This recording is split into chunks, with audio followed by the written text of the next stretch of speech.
Assalamualaikum warahmatullahi wabarakatuh, Sobat Tani, pendengar podcast Setia Pertanian dan Teknologi. Saya kali ini bersama Kepala BPTP Balitbangtan Provinsi Bengkulu, Dr. Yudi Sastro. Oke, Pak Yudi, gimana kabarnya Pak Yudi? Alhamdulillah sehat walafiat Pak Dani, mudah-mudahan kita semua sehat dalam kondisi pandemi saat ini ya. Iya, saya panggilnya Pak Yudi aja ya. Boleh, atau seperti yang dulu saja deh. Oke, silakan. Pak Yudi, ini saya berkesempatan bertemu dengan Kepala BPTP Bengkulu, Bapak Dr. Yudi Sastro, dan saya ingin ngobrol. Ini di podcast ini kita memang forumnya ngobrol, tapi bermakna. Dan memberikan informasi yang terutama ya informasi yang baik ya Pak Yudi ya. Ya, insyaallah. Dan podcast saya ini sudah bisa diakses di webnya Balai Besar Pengkajian, karena kita udah langsung Balai Besar Pengkajian selalu menyebarkan informasi melalui podcast kami juga. Kebetulan kami penyuluh pertanian. Bagus. Pak Yudi, ini teman-teman di luar sana, Sobat Tani itu setiap provinsi selalu menanyakan kepada saya, Pak Dani, saya senang sekali keberadaan BPTP setiap provinsi. Dan selalu bersinergi dengan pemerintah daerah, terutama dengan kalau ke lapangan dengan BPP, penyuluh pertanian dan petani. Nah, Pak Yudi, yang di luar provinsi Bengkulu juga ingin tahu BPTP Bengkulu ini ada di mana, tempatnya di mana, ada apa aja di sana. Silakan Pak Yudi bisa cerita di sini. Oke, Pak Dan, sebelumnya terima kasih banyak karena sudah diberi kesempatan untuk sharing ya di podcastnya Pak Dani, dan mudah-mudahan seperti kata Pak Dani tadi ini bisa bermanfaat ke teman-teman yang lain, atau syukur-syukur kalau bisa menginspirasi. Tapi saya kira apa yang kami sampaikan mungkin barangkali sudah juga disampaikan oleh teman-teman yang lain.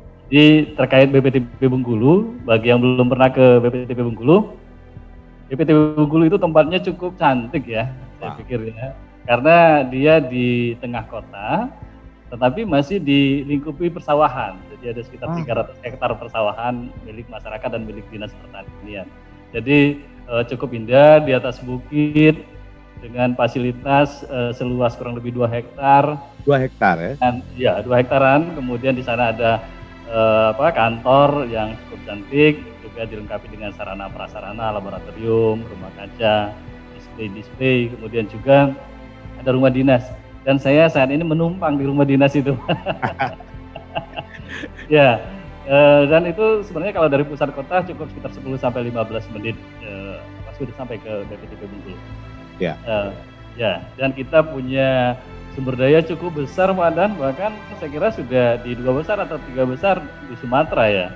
Kita punya 85 ASN, kemudian juga ada 20 outsourcing, kemudian 40 lebih diantaranya adalah peneliti, kemudian 10 penyuluh, kemudian ada fungsional yang lain sekitar 6 orang, jadi sisanya pendukung administratif.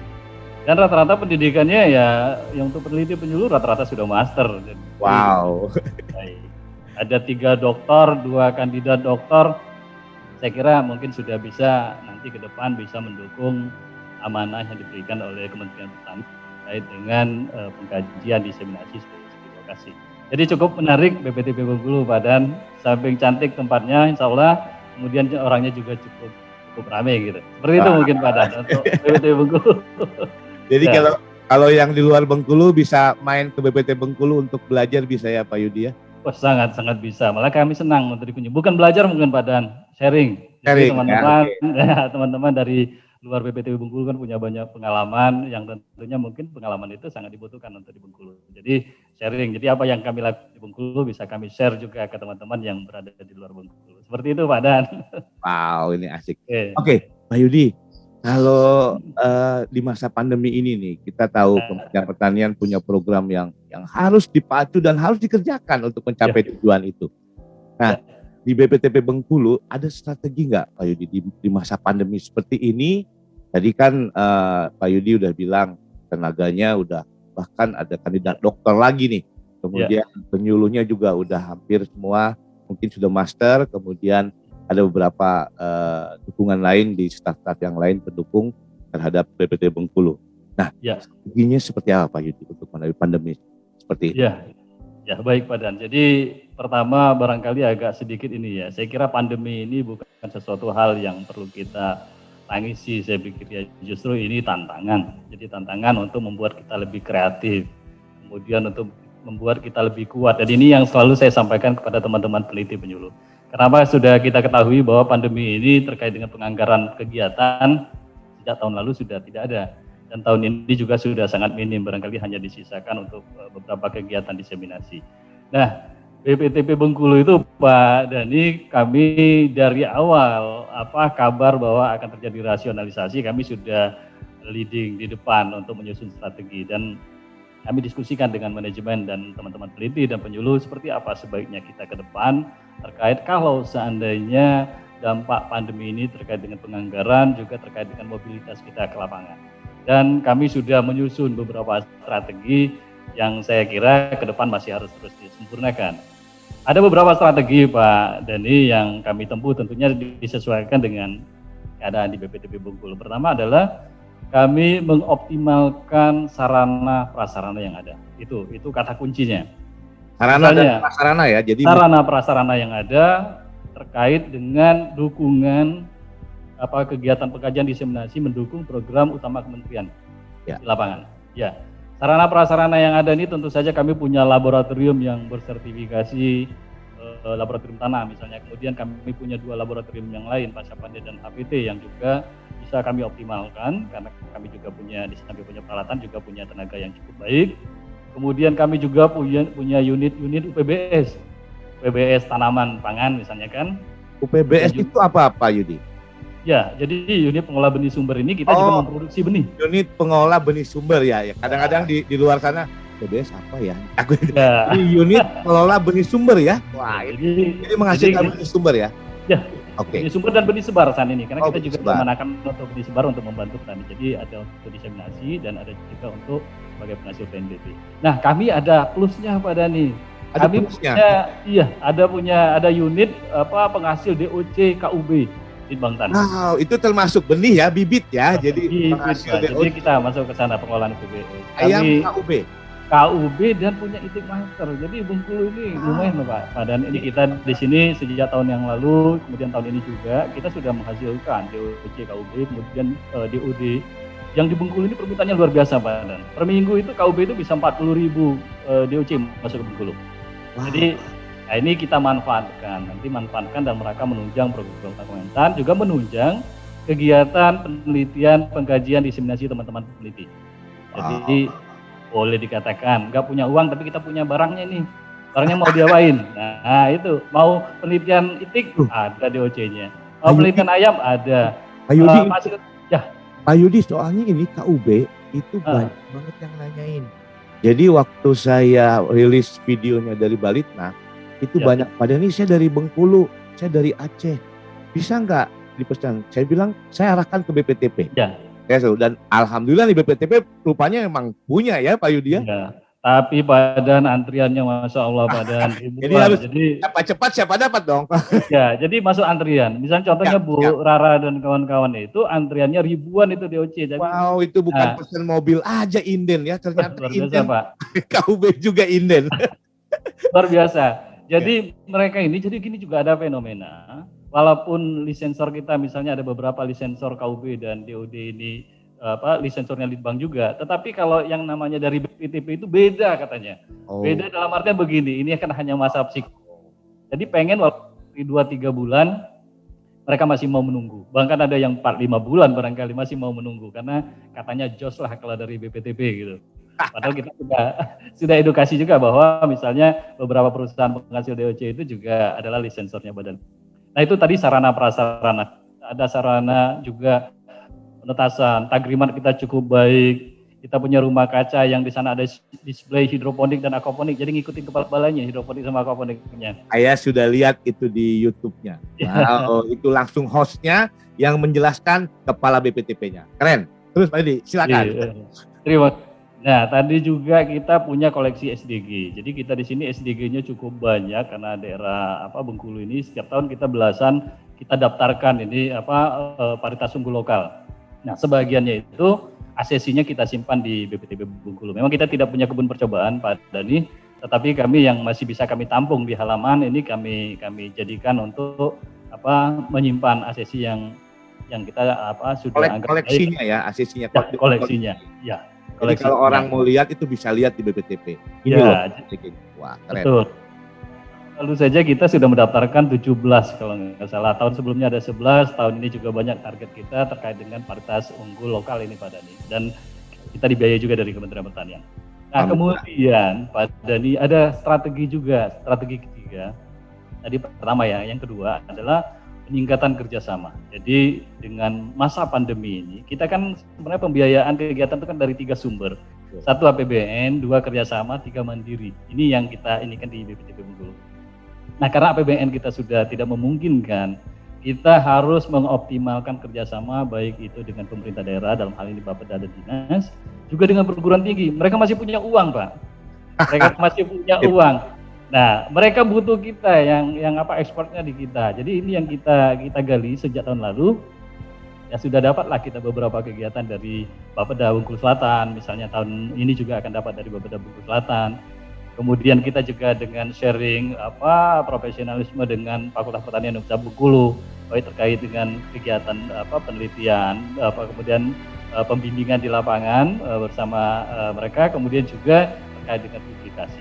Jadi penting ini saya kira. Jadi di samping kita mengoptimalkan sarana prasarana yang ada dalam rangka mendukung program Kementan, juga mendukung kegiatan teman-teman peneliti penyuluh fungsional lain terkait dengan SKP dan mereka, kita juga mengoptimalkan kerjasama. Jadi kerjasama tidak hanya MOU.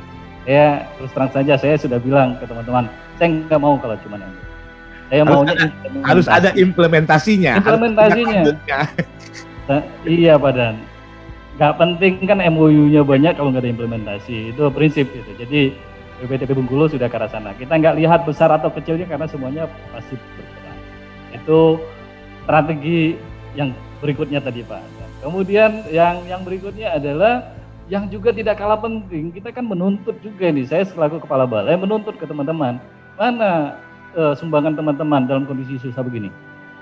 Untuk mendukung program Kementan. Dalam hal ini amanah sebagai peneliti penyuluh di BPTP, yaitu adalah melakukan penelitian minasi mandiri Pak Dani. Jadi ini penting ya. Ya penting saya kira. Kenapa? Kita masih digaji, kita masih diberi tunjangan, bahkan nggak ngantor pun dikasih uang makan. Ya. Betul. Jadi mengkombinasikan sarana prasarana yang ada, terus kemudian usaha kita secara bersama itu nggak akan banyak sebenarnya, sehingga kita menghasilkan output yang diharapkan oleh Badan Litbang Pertanian, yaitu tetap melakukan pengkajian diseminasi dalam rangka juga melakukan pendampingan program Kementan di lapangan maupun di secara daring misalnya dari BPTP. Artinya itu, apa Pak Yudi ya? Artinya refocusing anggaran, pengurangan anggaran itu bukan halangan untuk bekerja dan berkarya. Bukan. Jadi saya mengatakan itu adalah tantangan buat kita. Dengan begini kita lebih kreatif, Pak Dan. Lebih kreatif, kemudian rasa kita itu loh, rasa kelitbangan yang luar biasa itu kan. Kita kan harus pupuk. Orang litbang rasa itu kan nggak ada di tempat lain saya kira. Nah ini yang terus kita pupuk. Saya selaku kepala balai juga dengan tim manajemen adalah bagaimana menguatkan, memotivasi, mengarahkan. Itu. Dan semuanya ada di teman-teman. Karena saya kira semangatnya teman-teman di BPTP Bengkulu ini luar biasa. Banyak hal yang saya justru belajar dari BPTP Bengkulu, semangat, kebersamaan, kemudian loyalitas, integritas saya kira ada di sini Pak. Dan itu yang mempermudah saya untuk melakukan tugas dan amanah di BPTP Bengkulu. Tapi masih ada strategi yang lain Pak Dan. Ya, apa ini? Dan tidak kalah menarik. Saya belajar dari Pak Dani. Saya sudah minta dengan Bu Rara, Bu, mana ini podcast kita? Wah. Mana? sudah lama. Bu Rara, tapi ya saya juga malum karena Bu Rara ini kan misalnya KSPP ini maunya perfect, maunya alat soundnya yang bagus, mau kamera yang bagus misalnya kan. Tapi karena ada refocusing ada proses ini, jadi belum ini. Tapi katanya dalam waktu dekat ini, saya tunggu. Kemudian mana radio streamingnya? Nah itu. Nah jadi saya itu diam-diam tuh nyontek. konteks aktivitas kebetulan kita di WA group ya yang sama Ya. gitu. Ada banyak WA group yang sama. Saya lihat Jestro udah advance Bu Unimart tiap minggu Ya, kirim betul. saya tolong di komen tolong apa gitu. Kemudian pernah Balidhi juga karena saya masih warganya Pusri Horti kayaknya masih dikirim gitu. Dan itu belajar dari Pak Dhani gitu kan. Nah, saya pengen BPTP Bengkulu itu seperti itu, tidak hanya YouTube-nya saja yang subscribernya sudah cukup banyak, kemudian Facebook-nya yang saya kira Hebat. daya jangkaunya Pak Dhani mungkin tahulah BPTP Ya. Bengkulu cukup tinggi, dan kami punya strategi dan punya tim dan strategi. Jadi kami punya tim khusus itu sebenarnya Pak Dan. Jadi punya tim, punya strategi. Nah saya menuntut ini seperti yang Pak Dhani itu. Jadi bagaimana kita mengoptimalkan IT base, kemudian media sosial. Baik itu terutama terkait dengan diseminasi. Sebetulnya gongnya di IT itu Pak, di TIK itu, pemanfaatan teknologi informasi komunikasi. Segala sesuatunya yang kita kerjakan, kalau nggak ada corongnya, betul, kan orang nggak akan tahu Pak. Itu yang dan murah Pak Dan jadinya dibanding yang pendekatan lama. Makanya saya bilang rubah mindset kita, ini sudah zamannya beda. Saya jadi ingat gini, kemarin pada waktu pidatonya Pak Kabadan di Perhimpi, ya. ada salah satu dia sebutkan bahwa sepertinya kita diskusikan juga di grup pentahelix, bukan triple helix lagi. Jadi kerjasama itu bukan triple helix. Triple helix oke, akademisi, businessman dan government, tambah ada 2 lagi C dan M, yaitu komunitas, community dan media. Nah itu pentahelix. Pak Kabadan rupanya juga sampaikan itu di pidatonya di waktu itu di webinarnya Perhimpi, dan saya senang sekali buat teman-teman harus bisa memanfaatkan media. Termasuk ini Pak Yudi. Betul. Jadi Pak Dhani, kalau saya ini pencontek yang baik gitu. Gak apa-apa. Emang saya juga begitu. Tapi yang saya pahami adalah apa yang diharapkan dari Badan Litbang Pertanian. Saya pikir memang kita harus melakukan itu. Ya. Kemudian kita harus susun strategi itu. Kemudian strategi itu kan kita lihat dengan pembiayaan sekarang. Kenapa? Konsen kita, isu kita sekarang di pembiayaan. Bagaimana pembiayaan yang murah, output yang banyak. Ya IT base. Gak bisa itu, kita nggak bisa pungkiri itu Pak. Apapun, bukan hanya terkait diseminasi. Bahkan saya sudah bilang ke teman-teman sosek, misalnya teman-teman yang mengkolek data, justru kita sekarang nggak usah ke lapangan. Ya. Manfaatkan IT, Google Form misalnya kan, apa perlu kita ke lapangan kalau sementara di sana juga sudah menggunakan itu gitu kan. Sehingga efisien Pak. Jadi benar-benar pandemi ini menurut saya Pak Dhani bukan sesuatu hal yang justru kita menjadi lebih kreatif, kemudian kita menjadi lebih bijak. Bagaimana kita tetap melakukan amanah ini, melaksanakan amanah ini, tetapi dengan pahamlah dengan kondisi negara, dengan kondisi bangsa ini, sehingga harapan dari Pak Menteri bahwa kita harus memberikan kontribusi yang banyak, itu masih bisa kita lakukan. Seperti itu Pak Dan. Wow, ini strateginya memang hebat. Dan terakhir tadi yang Pak Yudi bilang bahwa ini pemanfaatan teknologi informasi komunikasi juga harus di salah satu strategi. Ya mudah-mudahan BPTP yang lain juga menggunakan itu ya Pak Yudi ya. Ya, insyaallah. Didengar nanti kemudian BPTP yang lain juga bisa mengikuti yang dilakukan oleh BPTP Bengkulu. Wow, Pak Yudi ini keren banget strateginya. Saya hafal banget tadi dari mulai tadi ada UPBS, kemudian bagaimana prasarananya ditingkatkan, dan terakhir tadi media digunakan. Pak Yudi, BPTP Bengkulu ini tadi strategi itu saya yakin kalau strategi itu dilakukan mungkin atau kontribusi kita terhadap program Kementerian Pertanian yang akan menjadikan bahwa pertanian Indonesia itu maju, mandiri dan modern itu terlihat ya, terwujud ya Pak Yudi ya kalau gitu. Insya Allah Pak, insya Allah. Ya pokoknya ya kita manfaatkan semua yang kita ada, sumber daya yang ada, kemudian juga yang penting sekarang ini yang tidak kalah penting samping yang tadi Pak, mindset kita yang harus berubah. Jadi dengan kondisi ini mungkin pandemi ini justru menuntut kita untuk segera merubah mindset. Saya rasakan itu. Saya tahun lalu itu saya rasakan sekali, dan saya akhirnya saya harus berbuat sesuatu itu. Betul Pak. Alhamdulillah. Pak Yudi, kalau strategi udah jalan tadi, kemudian saya ingin tahu juga atau Sobat Tani di luar sana, BPTP Bengkulu itu punya unggulan atau daerah Bengkulu yang mendapat sentuhan dari BPTP itu. Ada nggak komoditi unggulan yang memang BPTP Bengkulu juga berperan di komoditi? Ya, jadi Bengkulu ini memang menarik Pak Dan, karena bentangannya itu mulai dari pesisir pantai, kemudian zona menengah gitu ya, dataran menengah sampai pegunungan. Jadi semua komoditas itu sangat-sangat cocok di Bengkulu. Jadi kalau misalnya persawahan itu punya banyak di dataran rendah, kemudian juga menengah sampai tinggi itu banyak perkebunan kopi misalnya. Kalau sawit juga di dataran rendah. Ya. Kemudian hortikultura, sayur-sayuran itu termasuk jeruk yang RGL yang sangat biasa saya kira ya. Jadi dari aspek perbenihannya, pendaftaran, kemudian perbenihan, pengembangan kawasan, kemudian sekarang sudah berproduksi dengan baik. Saya kira itu memang jasa Badan Litbang tidak kita pungkiri, baik dari Jestro, BPTB Bengkulu terutama. Dan sekarang sudah berbuah. Kemarin kebetulan pandemi itu mengalami permasalahan transportasi. Kan itu sebenarnya permasalahannya. Sehingga BPTB Bengkulu harus memerankan diri di sana. Saya kira ya teman-teman di BPTB Bengkulu militan semua. Kemudian ngontak teman-teman di Bogor, di Jakarta, ya luar biasa kemarin. Jadi petaninya untung, BPTB Bengkulu dapat promosi. Betul Pak, itu yang penting Pak. Saya juga jadi setiap saya bagikan ke tetangga sama istri saya jadi cerita nih Pak Yudi. Karena saya memang kemarin begitu jeruk itu ini enak banget, gak kalah sama jeruk-jeruk luar ternyata. Saya baik. Dapat dari mana Kak? Udah bagikan ke tetangga dan ini adalah dari Bengkulu hasil Kementerian Pertanian, Badan Litbang kayak gitu aja. Dan memang ini ya, itu memang Badan Litbang itu Pak. Ya, Badan Litbang kan memang Badan Litbang. Betul. Jadi kita nggak buat-buat, memang itu adalah karya Badan Litbang. Peran Badan Litbang dalam pengembangan komoditas yang tentu saja muaranya adalah kesejahteraan masyarakat. Ya. Nah komoditas, yang kembali ke komoditas Pak Dan. Jadi hampir semua komoditas, baik hortikultura, tanaman pangan, kemudian perkebunan menjadi unggulan. Jadi tetapi ada beberapa yang memang menjadi perhatian BPTB Bengkulu juga dikaitkan dengan program strategis Kementan. Misalnya padi, jagung itu masih utama saya kira. Kemudian hortikultura walaupun bawang merah dan bawang putih bukan sentralnya, tetapi sekarang kita sudah percepatan ke arah sana. Jadi juga menjadi programnya Kementerian Pertanian, jadi seperti perbenihan bawang putih di 2 tahun terakhir dan ini akan ke sana. Kalau untuk sayuran daun, Bengkulu itu sudah lama terkenal dan dibawa ke Palembang.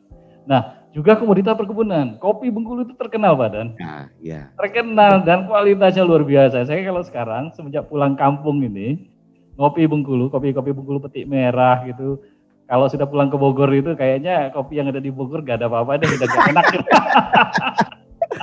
Saya pernah nyoba juga dan gak kalah dengan yang lainnya gitu di luar. Iya, Robusta di Highland gitu, di dataran tinggi. Agak tinggi ya dataran Robusta. Ya, karakteristik dan itu sudah juara kemarin ya, sudah diakui dunia saya kira. Nah, tapi memang ada permasalahan, nanti saya ceritakan. Kemudian kalau yang perkebunan yang lain adalah di samping kopi, sawit dan karet. Ya.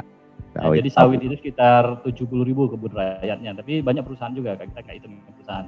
Yang rakyatnya itu sekitar 70.000, kemudian kopi juga sekitar 60.000 hektar, kemudian karet itu sekitar 17.000 hektar, kemudian ada beberapa komoditas perkebunan yang lain. Termasuk yang sekarang mau kita boomingkan juga adalah aren ini Pak. Ya, aren ya. Iya, aren di Rejang Lebong itu karena sangat punya khas gitu dan bagus kualitasnya. Itu yang perkebunan. Tanaman pangan memang ada keterbatasan Badan. Bengkulu ini hanya punya 55.000 lahan sawah, sebagian besar tak ada hujan. Tapi ada potensi di lahan untuk padi ini. Ada potensi padi gugus sekitar 60.000 hektar. Jadi buffernya itu di sana. Nah itu komoditas perkebunan. Ya, jadi 3 itu. Jadi hortikultura, sayur-sayuran daun, kemudian kita ke arah bawang putih dan bawang merah sekarang. Perkebunan tadi ada kopi yang saya kira sangat banyak, kopi rakyat, kemudian sawit dan karet. Kemudian kalau di tanaman pangan adalah padi dan sebagian selatan itu adalah jagung. Nah itu yang menjadi unggulan semua untuk yang program utamanya Kementan gitu. banyak tempat kita untuk berkarya. Jadi pengen ke Bengkulu nih saya Pak. Adan, kami tunggu sekarang Duren sudah mulai nih. Apalagi di Duren ini. Duren Bengkulu kan luar biasa. Ini udah mulai banyak itu di stadion. Kami stadion murah. Mudah-mudahan ini pandemi ini cepat berlalu Pak Yudi. Amin. Saya ingin selalu juga berbagi kepada teman-teman dan mudah-mudahan ya kita melalui walaupun dengan keterbatasan situasi seperti ini tapi tetap kita berkarya dan tetap memberikan manfaat kepada masyarakat pertanian. Amin. Yang saya ingin tanyakan sekarang BPTP rencananya di tahun 2021 ini apa yang akan dikerjakan? Ya. Apa yang akan selain mungkin meneruskan yang belum selesai, nanti apakah ada yang baru untuk dikerjakan sesuai kan program Kementerian Pertanian? Ya, pertama mungkin saya jawab dulu dari alokasi anggaran yang masih tersisa. Ya. Adalah perbenihan. Jadi kita tetap fokus ke perbenihan karena permasalahan masyarakat itu terutama di tanaman pangan itu adalah ketersediaan benih di waktunya. Ya. Kami tetap mengusung untuk melakukan perbanyakan benih padi baik benih sumber maupun benih sebar, terutama paritas unggul baru Badan Litbang yang memang masih harus kita masifkan. Ya. Nah, kemudian kedua, kami juga mulai kemarin kami sudah menghubungi Balik Sereal, kami juga mau memperbanyak benih jagung yang JH37 dan JH27 yang luar biasa saya kira sudah diakui di mana-mana. Nah, Bengkulu walaupun wilayah jagung ini kan selatan di Bengkulu Selatan, kita mau mencoba menghasilkan benih hibrida JH27 atau JH37. Kemarin sudah direkomendasikan sereal seperti itu. Itu satu, Pak Dan. Kemudian kedua adalah terkait dengan kegiatan-kegiatan yang langsung ke masyarakat, KRPL, support dari Tagriman. Di samping nanti Tagriman itu juga akan mengayomi SDG, sesi SDG yang ada di sekitar kantor yang kita koleksi. Dan itu saya kira menjadi fokus. Itu yang anggaran yang masih tersisa. Jadi dari aspek perbenihan, kemudian juga terkait dengan KRPL, Tagrimat, lewat kegiatan Tagrimat, dan bagaimana kita tetap mengelola SDG yang ada ini tetap terpelihara.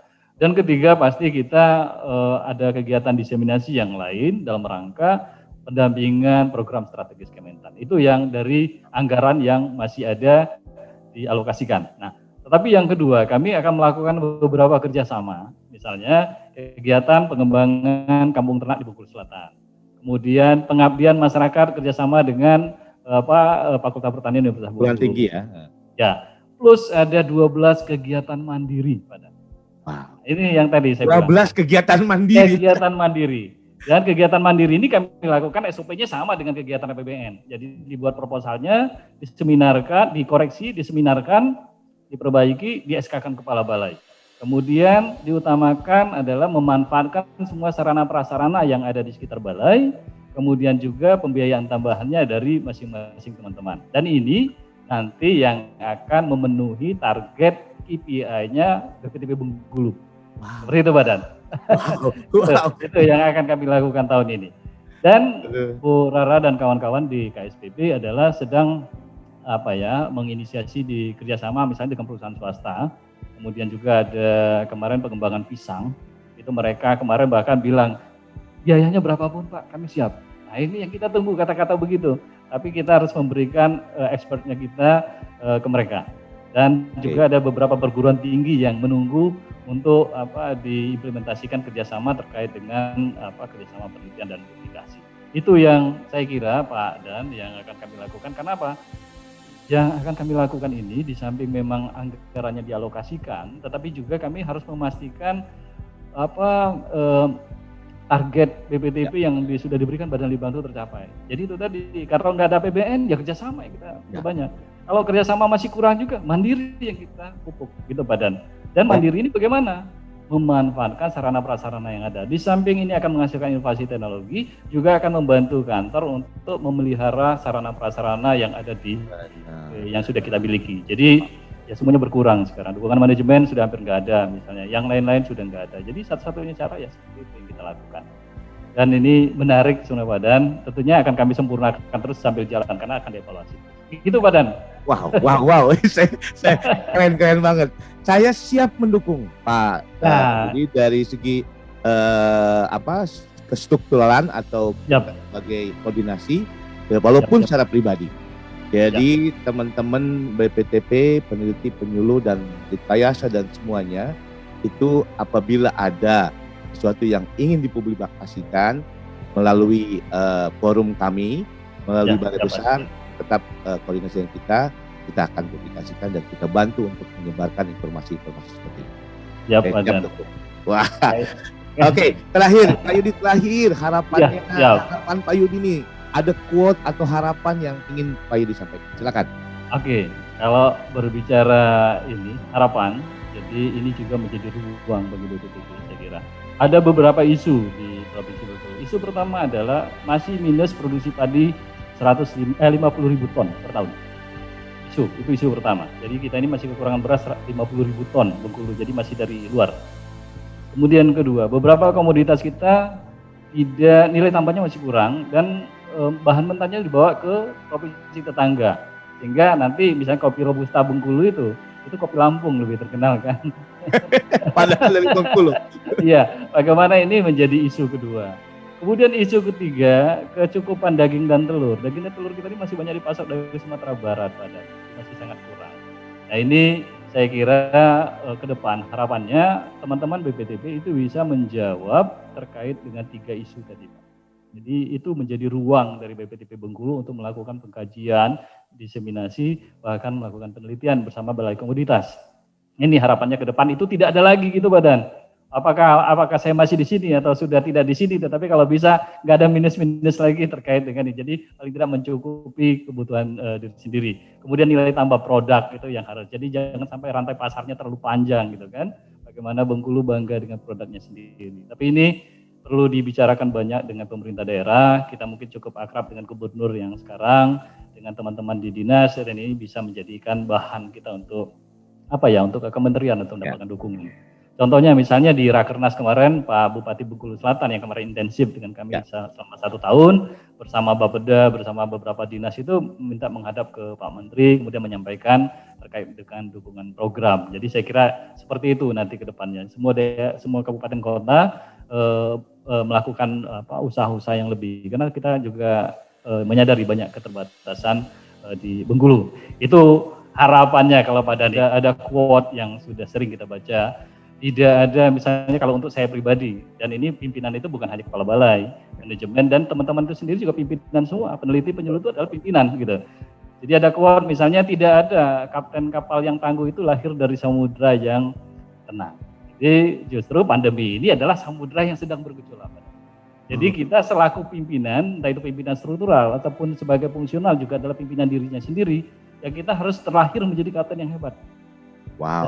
Nah, dengan kondisi yang sekarang sedang yang memang bergelombang dan badai gitu kan. Jadi seperti itu. Kemudian kedua terkait dengan isu di Bengkulu yang tadi masih banyak minusnya. Kalau saya dengan teman-teman peneliti dan penyuluh dan fungsional yang lain, kenali masalahmu gitu. Kalau kamu tidak mengenali masalahmu, kamu tidak akan bisa menyelesaikan masalah di sekitarmu. Itu yang harus diingat oleh teman-teman. Jadi kalau tidak kenal masalah yang dihadapi oleh Provinsi Bengkulu ini, ya bagaimana kita mau menyelesaikan permasalahan di Bengkulu ini? Jadi kapten nih, harus jadi kapten dari diri sendiri terutama, juga bagi orang lain terutama, dan tentunya kita juga punya keluarga dan kita punya Betul Badan. Wow, ini jadi buat pembelajaran buat saya juga, saling mengisi, sharing. Terima kasih nih Pak Yudi. Ya, sama-sama Badan. Ini obrolan yang saya sukai, senang, dan walaupun kita di masa pandemi tetap bisa. Pak Yudi, terima kasih. Obrolan yang bermanfaat, mudah-mudahan kami di luar sana dan teman-teman penyuluh, peneliti, masyarakat pertanian bisa mengambil manfaat dari obrolan. Amin Badan. Terima kasih banyak Badan. Kami juga berterima kasih karena diberi kesempatan untuk nimbrung yang di podcastnya Pak Dani, yang kami juga mau nyontek karena mau belajar gitu. Baik Pak Yudi. Ya, baik Pak. Salam buat yang di sebelahnya itu. Ya, ada yang punya direkturnya websitenya Bengkulu. Baik, terima kasih Sobat Tani. Demikian obrolan bermakna saya dengan Kepala BPTP Balitbangtan Bengkulu, Dr. Yudi Sastro. Dengarkan terus podcast saya, Pertanian dan Teknologi. Salam Pertanian.